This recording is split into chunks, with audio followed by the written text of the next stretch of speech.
no cry and say ye wo niema bebre wo man we mu a you hear good leadership enti bi na bia na me kan na makai odike brofo bia oka aja ya santi sem ya na wan hwa no apa o say your leadership paralysis because I mean kasasem sa for say I don't know no as that say bia bankuru fufu na we ni bia anyway so the issue is that saying good leadership o man we ye ho beto ye pa because obi ekuta gold nko akọ obi kuta koko nko awere okọ ba ekuta mienu the leading one and then we call we so a second na se still no yetiman mu ne ho kire ya ananya no so nko amienu ne ewo all others no we here from 1 to 10 ye shembi yeah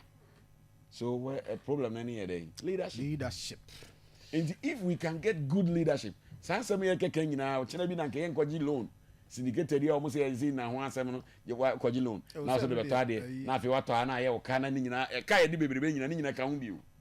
ye kwaji loan no ye ntimi ntua ene ma ye de ba beto no kwabra ne be ya no ma cheche dia kokobodi ubakum e ka ho bills and expenditures o a se don wa hwe ya ubesu na mere bi na omo so mokoto ayi dia ma tablet dia ma no mo a kekambo mu a ye kofefi omo nsemu wo ho a e kekambo mu a tablet ayi ko to ama ya koje ayi de beto kokolo board of directors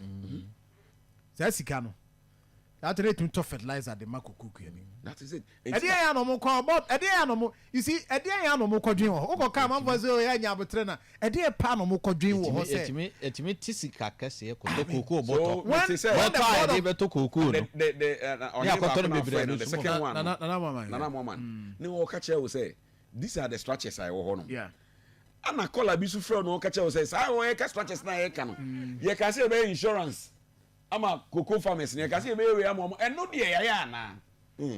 leadership you see the be benefit kwabra ne ono no ya o keken board ne de ene de o ne ayo the same thing ko parliament as when we talk about your pay article 71 unim say article 71 one sem mahama ba ya say ye nte ye see a review no ye hear you know yo I'm very yeah review and I see you who say I didn't yeah because I woman but when it comes to the ordinary person the ordinary Ghanaian